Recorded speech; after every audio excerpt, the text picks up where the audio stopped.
Welcome to Colonize the Ocean podcast, where we discuss oceanic colonization, exploration, and education with your hosts Adam Jewell and Brendon Traxler.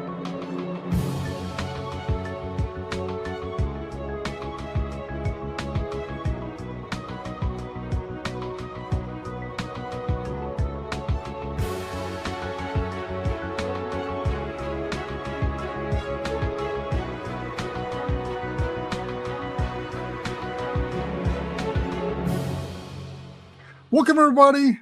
It is I, Brendon, your host for another Colonize the Ocean short. It is November. I'm actually recording this on November 16th. This is going on the 17th because I try to record like a day before. So it's up-to-date information. And with DEMA just having wrapped up this week, which is the start of the, DEMA every year, and then underwater intervention and a few more weeks and stuff along those lines, all the cool expos here in the United States. I thought I would talk a little bit about stuff that came out at DEMA and get people's reactions too. So if you paid attention to this, I know Babe did. Him and me shot some messages back and forth about some cool stuff we saw. Even though we weren't there this year, I think next year it's back in New Orleans. So Babe and I, maybe Adam as well, are planning to attend. We won't have a booth or anything set up, but that's the plan. But anyway, getting into it, DEMA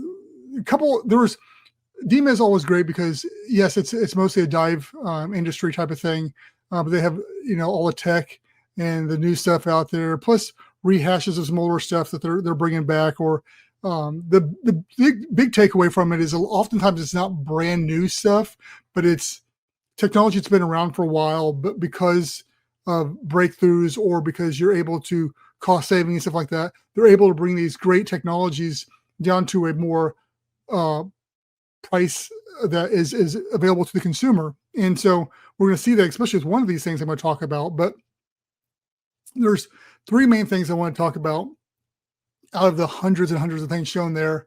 I definitely encourage you to go check out the DEMA site, Facebook, whatever, and they've got tons of stuff on there. But the one was, and that's when I shared with Babe, was the SOS group has got a portable hyperbaric chamber.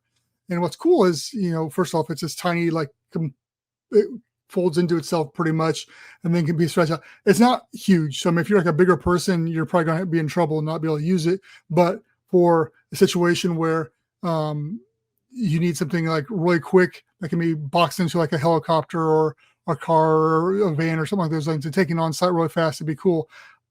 For us in the underwater habitat community, what a great thing to have on an underwater habitat or at the location topside where everything's at, for in case of an emergency, you've got one there that can be easily pulled out, put together, and save somebody's life. So again, it's a situation of, portable-ish hyperbaric chambers have been around for a while, but they're just getting smaller. And this thing, I don't think you can get much smaller than this thing is because of how compact it folds into itself. So very cool from them.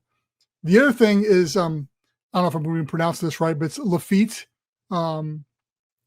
They showed off this, what they call the intelligent wearable propeller. But basically it's one of those, and you've seen them, I bet it's in the scuba community for any time, those self-propelled, basically it's a motor with handles on it that can help you go around places.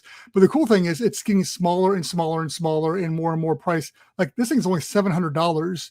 So it's like super cheap. And what's cool about this is it's modular too. So you can like take off the handles and put something different on there. I'm sure they've got like camera add-ons and stuff like that. Or you can like pair side by side to get more power out of it, especially if you got heavier stuff you need to pull or if you whatever. So I really like the modularity aspect of it. It was really cool. I've always wanted one of those things, and now it's getting to a price point where it's like, man, that's not that much.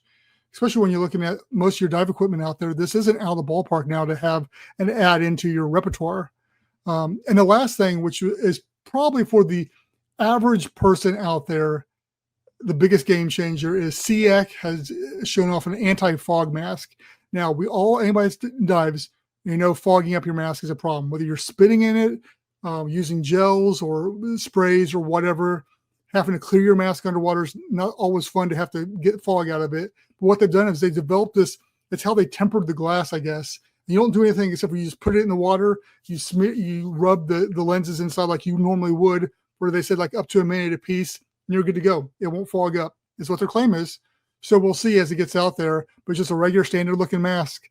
Anyway, that is definitely, as somebody who's commented how much I love masks anyway, I'm going to have to get one to try out, but also just add to my wall of masks pretty much as well. So that's that. But anyway, 3 completely different segments there of the market that I thought was fascinating that came out of DEMA this past week.